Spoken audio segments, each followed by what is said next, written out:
Hi. Hello. Hi. And welcome back to What's Your Favorite Scary Story? Welcome back, Yay. everybody. I know that you missed us, but we're back.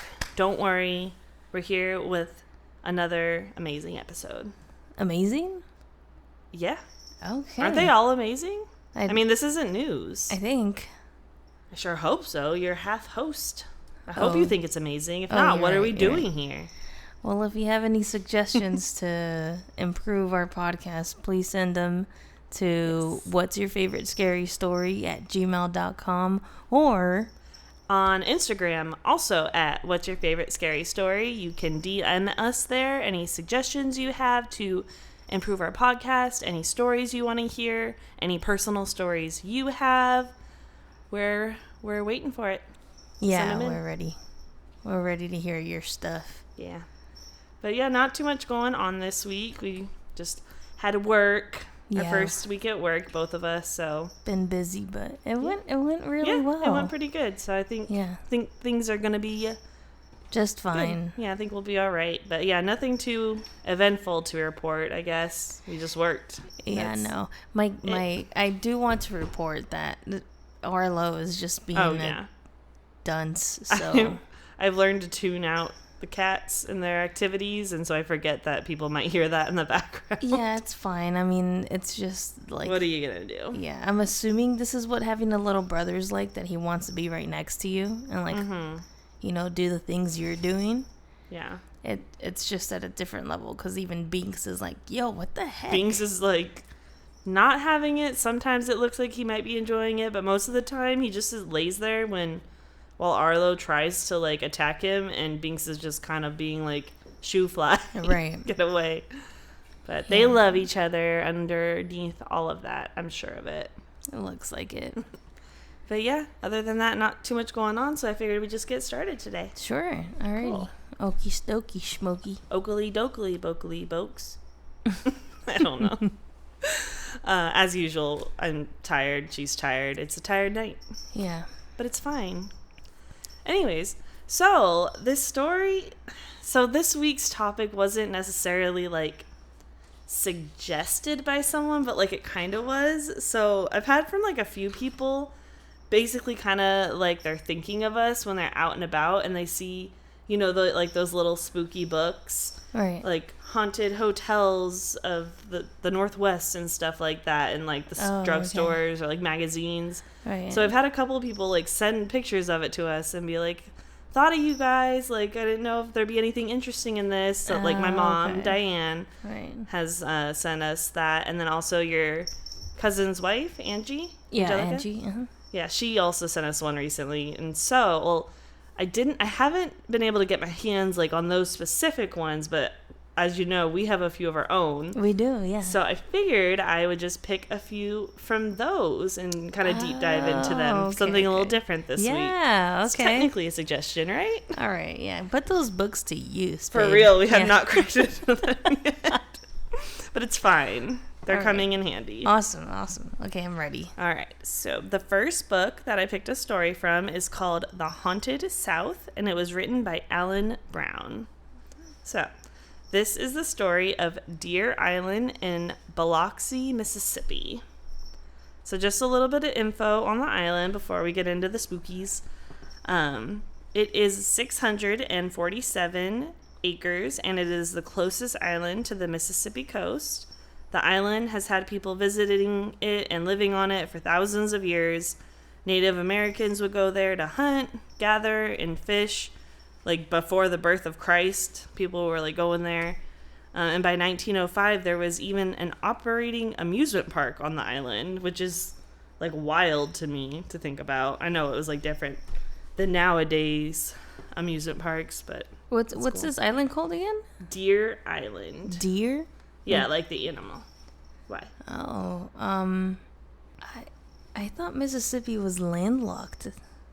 Am I? I think it's like the butt of it. No? What do you mean by the butt? Like the bottom. Like, doesn't it go to the ocean? Let me see. Oh, you're right. It does. I mean, this information was in a book. It wasn't me making this up. It does meet the Gulf of Mexico, so it's between Alabama and Louisiana. Yeah. Yep. I had no idea it touched the ocean. And this is how you can learn things on What's Your Favorite Scary Story, the podcast. Teaching the people while talking about scary things. Yeah, I had no idea. That's crazy. Like you said, islands, Mississippi. Yeah, I guess I was like, what? Those aren't like synonymous, but no. Like there's like islands off of like Georgia. And to me, I feel like they're kind of like similar. Right, but it's Georgia touches the Atlantic. I guess I never thought about it. Yeah, personally, I knew, like, Georgia. You'd assume, like, I don't know. We all have our things. California has Catalina Island. And yeah, California is obvious. That's but the coast. Yeah, but you'd assume the coastal states have, like, little islands off of it. Like, it's not... I don't know. Yeah, because I guess the Mississippi part that touches the water is, like, very, very small. I had no idea the Mississippi touched the Gulf of Mexico. Yeah, I knew it was by Alabama down there in all those states. I don't know what I thought. Well, now you know. Yeah, I guess so. Congratulations. You know what? It does make sense, though, because we were... Oh, no, we didn't. And it doesn't matter anyway. Whatever makes sense for you. Yeah, I thought we drove through Mississippi when we were moving, but I don't think so. No, we barely we missed it by like literally a hair. Like we were just a few feet away from the state border, but close. we didn't drive through Mississippi. Anyway, go ahead. Sorry. You digress. So yeah, 1905 there was an amusement park there. It was thriving. But then in 1969, Hurricane Camille put a stop to everything. It destroyed all man-made structures and forced the last of the inhabitants to the mainland. Dang. So nowadays, the only living species on the island are deer, turtles, and multiple bird species. Okay, that's enough fun facts about the island. Before we get into the spookies, you want to do your not-so-fun fact? Sure, let's get into it. All right, here we go. Not so fun facts with marbles. So this week's not so fun fact is actually not that fun. Not because it's depressing. What? Not because it's depressing. Okay. Well, that's just a good change of pace. That's why I wanted it to be different, because I feel like, I mean, the premise of it is that it's not so fun, right? But yeah, I just thought it was like a stupid fact. Okay, let's hear it. Just because I just found this out. But I found out that Gwen Stefani... I found out Gwen Stefani is older than Ted Cruz. Do you know who Ted Cruz is? Yeah, but I guess I never thought about his age, but I guess that seems weird. Just the fact that Gwen Stefani is like... old? It's not fun to you? She's not old per se, but she's like... How old is she? I think she's like 55 or something. Oh, damn. I guess it like makes sense, but she's it's like just a year weird. Older than Ted Cruz. It just makes me feel old, honestly, because then I think back to like when I would listen to her on like VH1, and she definitely wasn't even close to being that old. Yeah, no. So like, how old am I? It's just like she's, I don't know, like you said, like in my head, she's just young, but she's like getting. She's up like there. Up there with Cher. Yeah. Damn. Well, I think Cher's like in her 60s now. Yeah, 55 is close to 60. Yeah, but 55's still young, though. Yeah, I guess it's like getting younger nowadays. My point is that she's like older than what I thought she was. And the fact that she's older than Ted Cruz is like mind-boggling. It's like one of those like and like, she's older than him by a year, but still, it's like one of those like things like, Albert Einstein was alive when like this was invented and stuff like that like messes with your mind and you're like, what? Yeah. There's no way. Well, it's like Mark Twain like saying that I think Mark Twain was supposedly like born around the time that Halley's Comet like flies by, and Halley's Comet flies by every like X amount of years. I don't know, like 100 years or something like that. Yeah, we get the idea. But yeah, Gwen Stefani, dude. That's better than babies suffering surgery with no anesthesia. So Yeah, I I'll guess take so. that not so fun fact Yeah. over And the baby just one. to, you know, if you don't know who Ted Cruz is, he's just a U.S. senator from Texas, which, if you are familiar with SpongeBob, we've known for years that Texas is stupid. I was like, so- where are you going with this? And then I realized. Texas. And then SpongeBob's in the shape of Texas. If you guys live in Texas, we're not hating on you. We're just Hating on your state. referencing a lovely show that's been going on since the 90s and just is really good at jokes.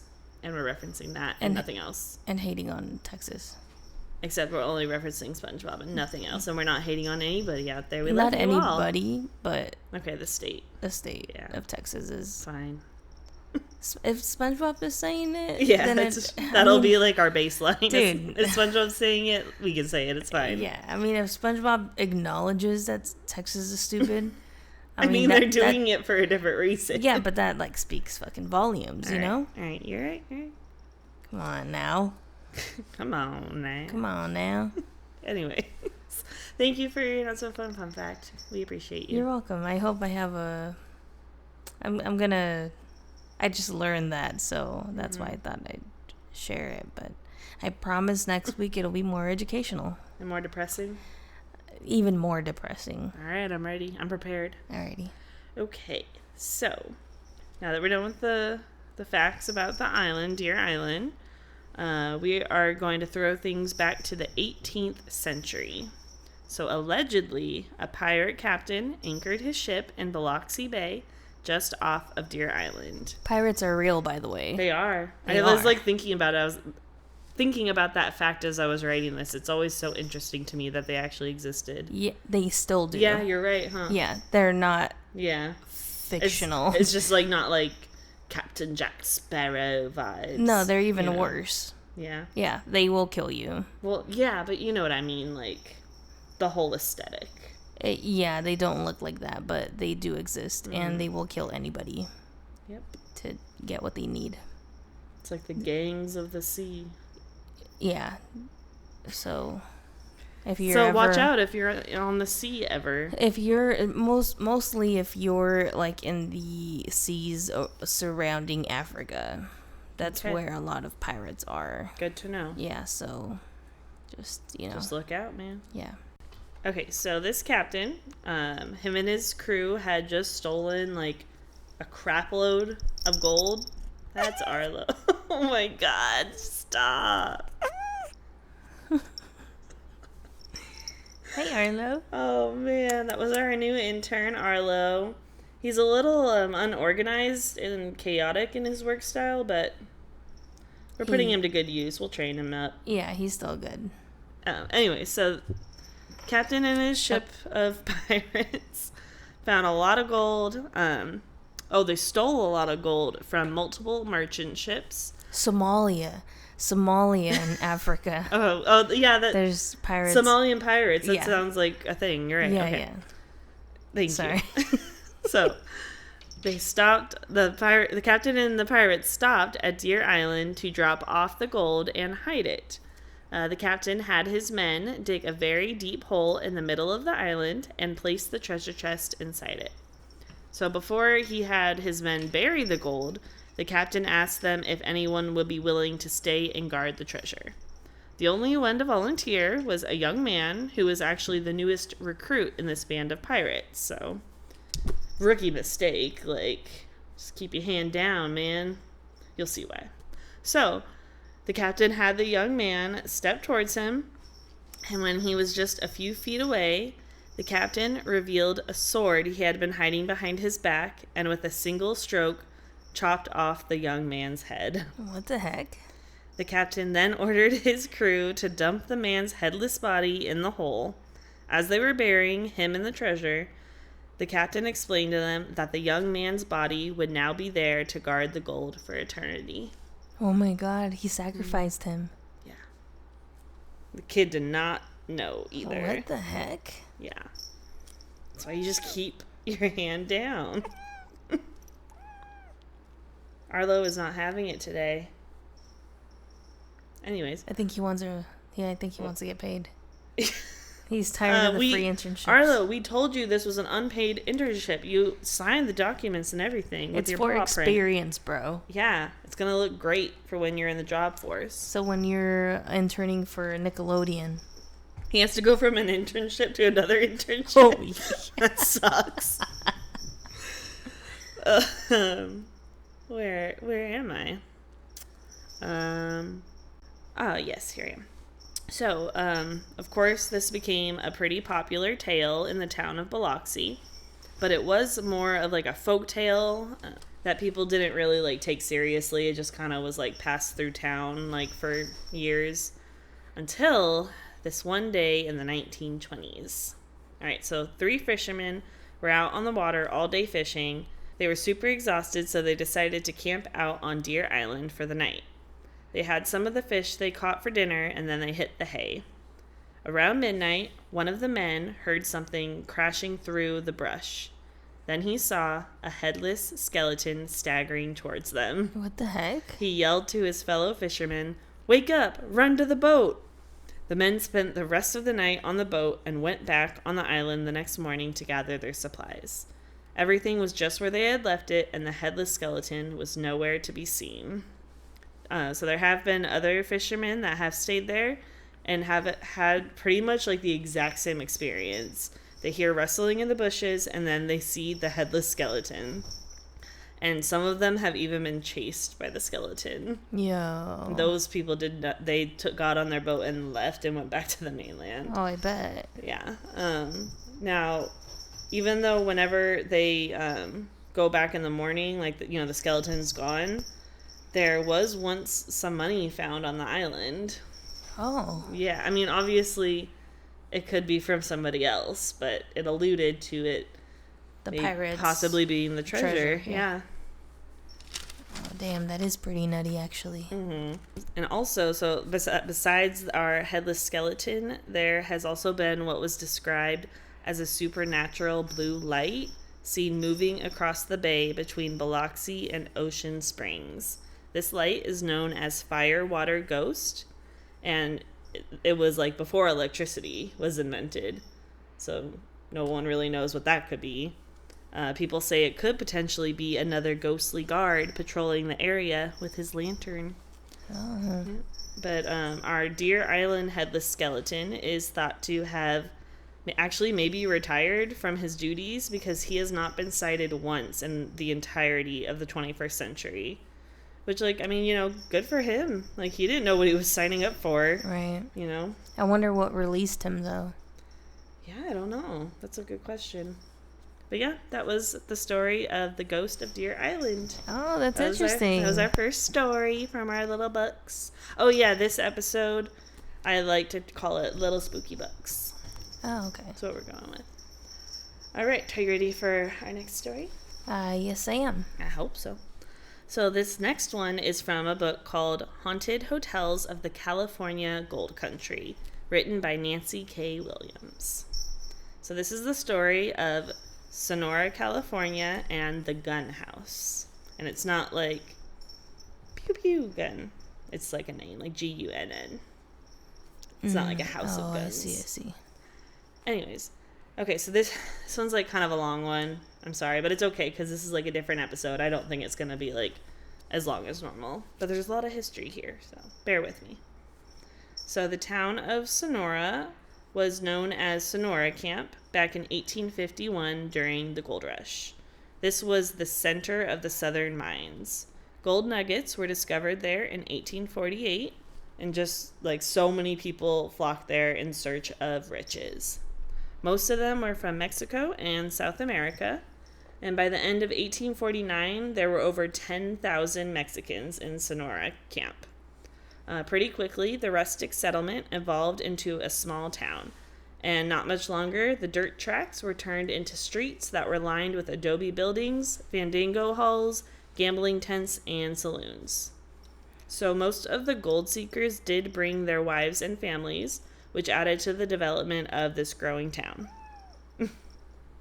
Before long, there were shops, a newspaper published, and a talk of a school being built because there was just so many kids there from the families coming over. It became a place to get supplies, lodging, and luxurious foods like lobster and ice cream.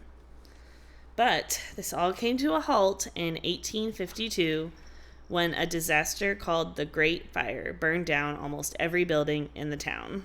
Damn. But the citizens quickly set to rebuild the town while also taking precautions in case another fire was to occur. And there actually was like a couple other fires that they survived because of this.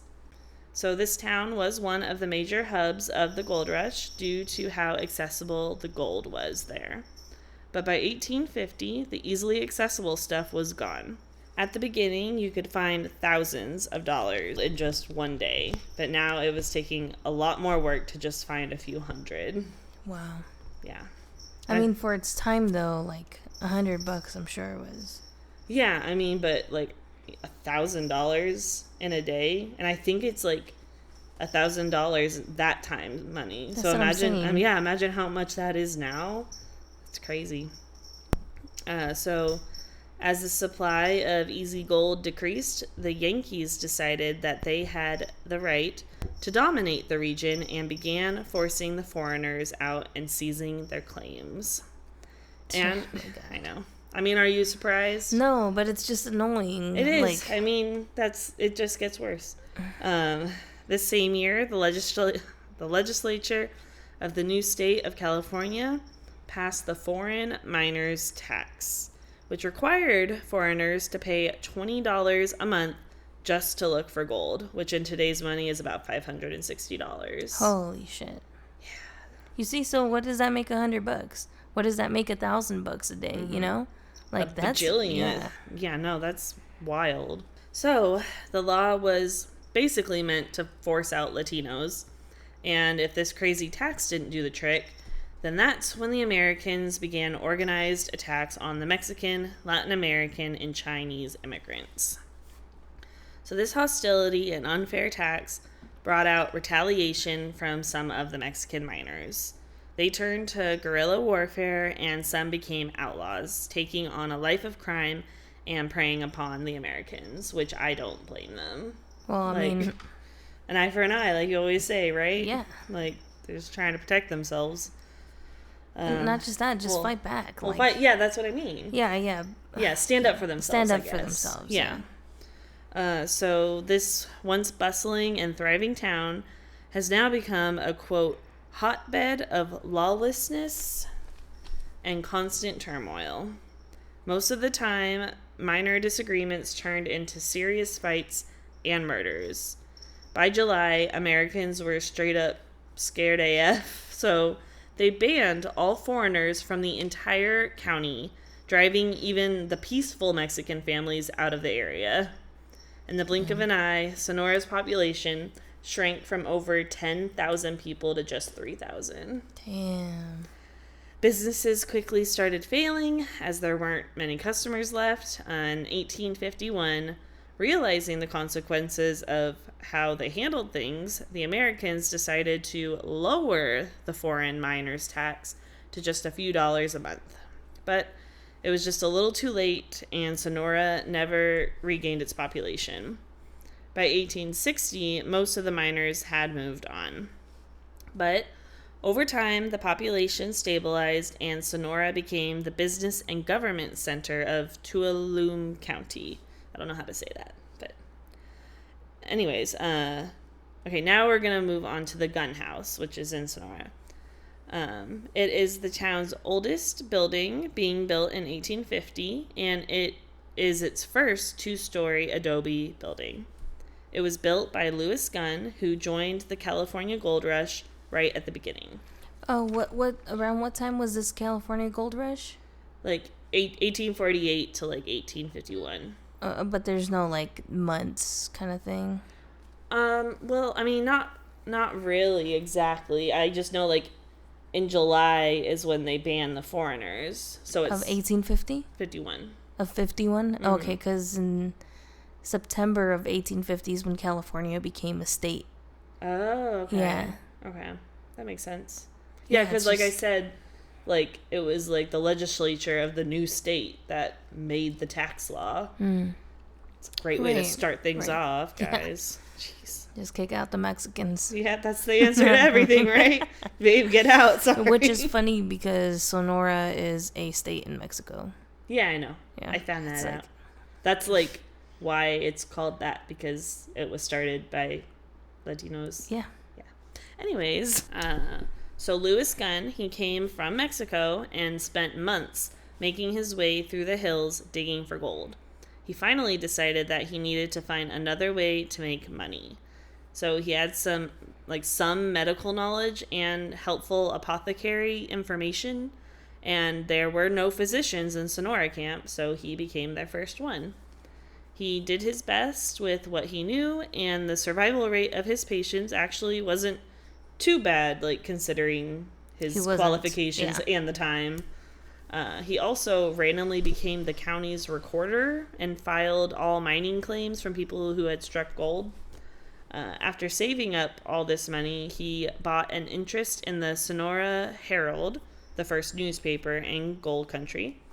Then he hired workers to build an adobe structure to house the entire operation. The first floor was for the newspaper and recorder's office, and the second floor was where he and his family lived. They lived there for 10 years and then moved to San Francisco. The building was then sold and converted into a hospital and operated as such until about 1900. It was then purchased by the Basorti family. They turned it into a hotel named the Italia. In 1962, it was purchased by Margaret Dionelt, who renamed it the Gun House Hotel, and then in 2002, Mike and Shirley Sarno purchased it and restored it. And actually, the original adobe material, which is in the center of the house, is still intact with the new additions on the side. So that's pretty cool. Yeah, that stuff lasts. Mm-hmm. That was the point. Mm-hmm. Okay, enough history. That was all our history about Sonora Camp and the gun house. All right, time for the spooks. Yeah, I was about to say, so what makes it spooky? I mean, there was just the fact of how many murders happened there with all that crap going on, you know? But I will tell you what the spookies are. So, the Sarnos have definitely reported some unusual happenings. Every once in a while, objects will jump off the shelves or even randomly disappear. Employees have noticed weird creaks and squeaks in the floors and dark shadows on the stairs. Now, the rooms in the original part of the inn seem to have the most activity. So there's one housekeeper who has worked there for over 40 years, so she's definitely had a few experiences and heard experiences. So one of them is involving a couple that stayed in room 11. The housekeeper, I'm so sorry that the cats are making so much noise tonight. Arlo will not sit down. Yeah. I tune it out. Binks just shunned him. Did you see that? Mm-mm. He whipped his head around and he's not today, little brother. Anyways, so there was a couple staying at the gun house in room 11. The housekeeper reported that the couple had a very lovely night's sleep, but when they woke up in the morning, every single picture and mirror that was hanging on the wall were crooked. What the heck? And guess how many pictures and mirrors there were in that room? 11. Guess again. 13. Yep. But yeah, the couple didn't hear any noises throughout the night. There weren't any earthquakes. They genuinely did not know what could have caused that. What could cause that other than some sneaky hotel employee that is quiet AF. Why are they gonna do that? Exactly, Yeah. just to scare them and risk their job. Now, one night there was actually that was the couple's story. That's all that happened to them. But another night there was a skeptic actually staying in room 10. Randomly, his bed started shaking underneath him and it lasted for 15 minutes. That's fucking weird. It's in The Conjuring 2, I think that happens to them, right? Yeah, at 5:15. So scary. Oh no, that's The Conjuring. That's what you said. Yeah, I was saying The Conjuring 2. I think it happens in the Conjuring 2 movie to the sisters. I thought you meant The Conjuring also. But yeah, I forgot about that part. But yeah, that's scary. There was once another couple staying in room 9 that were woken up by the feeling of someone getting into their bed with them. What the fuck? That's fucking creepy. The husband got up to see, like, what the heck, and he, like, went to go open the door to the hallway and, like, look out, you know, and physically he felt something shove him into the hallway, and then it shut the door behind him. Whoa. Mm-hmm. And, like, his wife was still in bed, like, it wasn't her. Right. Wow. Yeah. So the housekeeper did have her own experiences, like I said. She said that one day she and her coworker were working in the parlor, and they were startled by a tall woman dressed in gray who came out from the fireplace. Whoa. She was carrying something made of a dark gray material, and she walked through the parlor, walking right through its solid wooden doors. Wow. That fireplace thing reminds me of Harry Potter. Harry Potter, yeah. The flu powder. Yeah. Diagonally! When he's like, speak very, very clearly. Yeah. I cannot stress this enough, Harry. This is so important. Enunciate. Diagonally! That's essentially what happened. Another night, a woman staying in room 12 opened her closet door and saw a hideous face staring back at her. And some guests have even woken up to the apparition of a man standing at the foot of their bed. I don't like any of these things. I know. There's so many. Like, I wonder. I mean, I know, I understand a lot of things happen in that house. I mean, for Christ's sake, it was a freaking hospital, which you know. That always equals ghosts. Yeah. It's just like, so like, is it an accumulation of spirits that makes maybe it's and just like all the bad energy from all the things that went on there. That's my guess. That's just crazy that, like, it's a lot. Yeah. Like, is it that many ghosts, or are there like 4 that are just super active, you know? And like, how like, did they find their way there? Did they get stuck? Right. Is it like, so many questions. Is it like from 4 different centuries? You know, one separate ghost from different centuries. Like, what? You know? I don't know, man. But yeah, that was Sonora, California, and the gun house. But yeah, so our next and last story is from a book called Nashville Ghosts and Legends by Ken Traylor and Delas M. House Jr. I'm excited for this one. I know, because this is the story of the old Donaldson Hospital, which, if my research serves me correctly, is only a 5-minute drive from our house. Okay. Yeah, Marlene found this like book at Walgreens. Yeah, Walgreens. Or CVS, I don't remember. Yeah. You never know the difference, do you? Yeah, nope. But yeah, she was flipping through it, and at the back was like a story. It's like basically the neighborhood we live in without triangulating ourselves. But yeah, so it was actually very difficult to find the history of this place for some reason. It's because they hide like the history of like hospitals specifically. Right. Like, they don't want you to know. I couldn't even find like when it was opened. But our book does mention some, but it mainly focuses like on the ghosts. So that's going to be I know the last story had a lot of history, so this story is going to mostly be ghosts. So what we do know is that it was, as they called it back then, a mental asylum, and it operated like a long time ago. We also know that the building is now used as a record storage for other hospitals and doctors' offices. I wonder why they can't tear it down. I mean, they're just being frugal with their property, I guess, and reutilizing it. Yeah, I just wonder why, because it reminds me of the old hospital from LA. It's like way smaller, though, it seems. Yeah, but like, I understand that the LA hospital, the general hospital, is like, it's technically historical, so they can't tear it down, which maybe this one is as well. Maybe, I'm sure it's older. But it's like, dude, it has to reach an age where there's nothing you can do with it. If it's brick, like, brick is pretty solid. Yeah, but everything tears down, though. Yeah, you're right. I don't know. I just wonder how long they, like, they choose to keep these places, and Couldn't like tell for you. what, and like what do they know that they don't Oh my want to tear God. it down, kind of thing. I don't know. Right. If you don't know. I'm just adding to the suspense. Oh, right. Of course. So nowadays, when people go into the building, even just to like retrieve records, they will hear screams and moans off in the distance. Damn. And as they approach the former psych ward, the sounds get louder. Footsteps can often be heard in the hallways, as well as strange clanging sounds behind the walls. The former psych ward is always extremely cold, even in the summer, like compared to the other rooms in the building. Right. There have been consistent reports of apparitions appearing in white hospital gowns. People try not to go into the building alone, and even the employees don't like to separate when they're in there.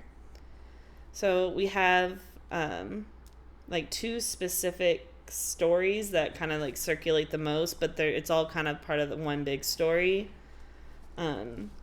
So it's about a psych patient that lived in the hospital for many, many, many years, like kind of their whole life, it seems like.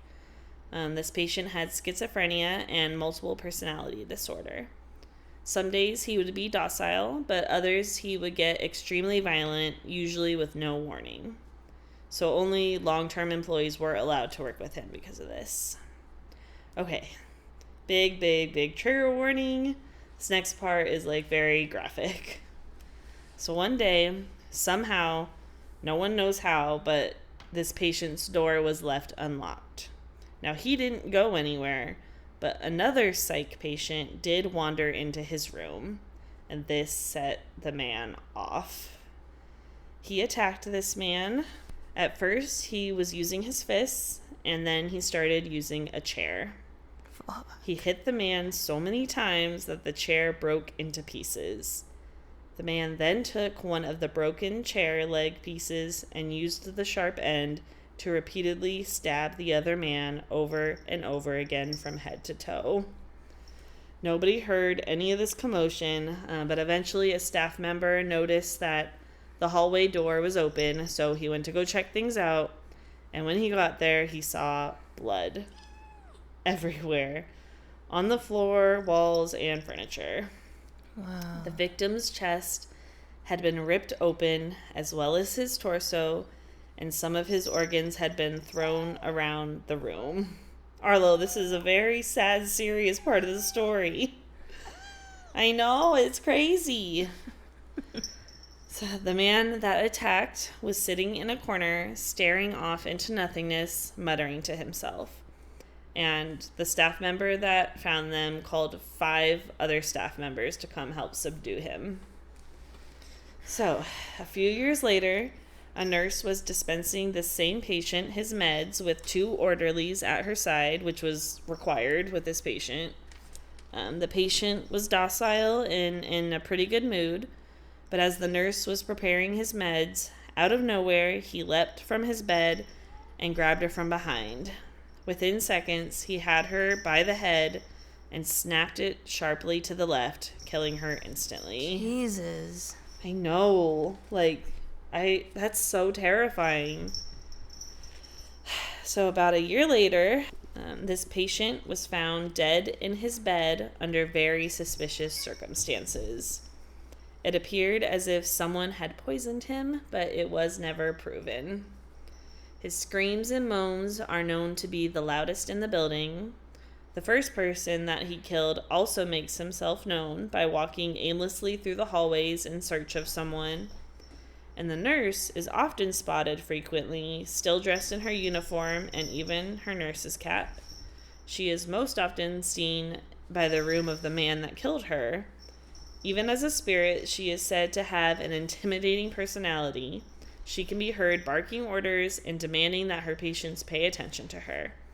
In life, her patients feared her, and she seems to have the same effect on any newcomers to the building nowadays. Damn. And that was the old Donaldson Hospital, and that also brings us to the end of our little spooky books adventure. Damn. Yeah. That one's pretty creepy, too. Right? Yeah. It's a lot of bad energy at that place. And, like, the people that work there, there's people that work there now, like, Monday through Friday, 9 to 5 kind of thing. And right. I feel like you can't go into that place without experiencing something, at least, like, once a week. Right. You know? Yeah. Dang. Even if it's as small as, like, right. hearing something in the distance. Yeah. And just kind of stopping and being like you'll wait. always just kind of wonder, was that something? Right. Or... Yeah, I don't know. That was a fun one to do. And it was mostly researched using books. Old school, Good. man. Yay. But yeah, that's all for today's episode. It was a short one, but I'm not too mad. I still have to edit this thing, and I'm tired as always. So yeah, I hope you all enjoyed them, though. I enjoyed reading them. They were good. Yeah, they were cool. They were different. Nice. You know. Yeah. Good job, babe. Thank you. I appreciate it. I worked so hard. I know you did. You always do. I try. But yeah, I hope you liked them. Anything you want to send us off into for tonight? No, just everybody, thank you for listening. Thank you for all the support. Mm-hmm. We see you, and we appreciate you. We hear you. Yeah. All right. We see you. We appreciate you. As always, it's supporting is free. You can go ahead and help us out by sharing, commenting, liking. Any and all of the above. Yeah. Mean the world to us, like for real. Posts, rating the podcasts, telling your friends. Yeah. All the things. Anything you want. And any suggestions? Any suggestions you'd like to make to the podcast? Like we've mentioned before, we're open to true crime. Yeah, like we are down to true crime. Get into stuff. that. Yeah. Vibe for sure. But I'm interested in making a suggestion. So hopefully. You want to make a true crime suggestion? No, just like a general suggestion of what spooky thing to do next to talk about. So we'll see. Maybe we'll have to wait another 10 million months. Oh my god! Before my suggestion is the whole point of this podcast is to take suggestions from the listeners. You are a host, not a listener, my dear. Okay. So you're right. But I still take your suggestions. I just need to give the people out there the first go at it. Well, I'll still add my suggestion to the suggestion box. Okay. And hopefully in one of the... You'll be lucky enough to be one of the winners. To win the draw. Yeah. So, but yeah, please continue to... Send them in. Don't be shy. Just do it. Yeah. I believe in you. Like, we've mentioned it before, even if it's anonymous, we don't have to mention you or anything. So, really just, it just helps us out. Yeah. I mean, that's literally the whole basis of this podcast. So if you guys don't send them in, we can't keep making episodes, and that would be sad. Well, she would have to take my suggestions, so... Yeah, this whole thing would just be suggested by Molly. Which is fine, I guess, but I think you guys deserve to have a say in things, so... But yeah, we're gonna cut things off. We got things to do, and the cats won't stop kind of attacking each other. They've just been going at it the whole time. We're keeping them cooped up in this room up here. We're not really. The door is wide open. But they want to be here with us, like, fighting with each other. But, with all that being said, if you... What was I going to say? Oh, my God. I, totally forgot what I was going to say. Story of your life. What was I going to say? Suggestions, true crime. I think it was something about suggestions or something. Oh, I forgot. Oh, my God. Well, shocker, Marlene can't remember what she wanted to say, which happens about 83 times a day. It was something about, the suggestions. I'm sure it was. I'm sure it was. I don't remember. I'll probably fine. Hear this later. And I forgive you. Just be like, oh, I was going to say this, and it's too late. Yeah. All right. Well, goodbye, everybody. I hope you have a wonderful rest of your week. I hope you have a great weekend. I hope you send in your suggestions. And I hope... Oh, yeah, I remember. So this week's question, because we haven't been doing any polls recently. Oh, we haven't. What's our poll? The poll this week is, what do you think makes a place haunted? Oh, okay. Yeah, that's a good one because people have like asked me that and I don't have a great answer, and I've taken like what I've learned so far and tried to answer it. But yeah, let's get people's ideas and come up with a consensus. I'm curious to see what people think. Yeah, and then we can share it makes it next episode. Yeah, and I'll share my opinion too next week. I bet you will. I don't want to say it right now and influence. Yeah, don't anyone. influence. I don't want to do that. I want everyone to have their own like genuine, honest. Yeah, that's opinion. Better, than copying each other. Absolutely. Like, good poll idea, babe. Way to go. Alrighty, awesome. So, and with that being said, hope you have a great week. I hope you have a great weekend, and I hope you stay spooky.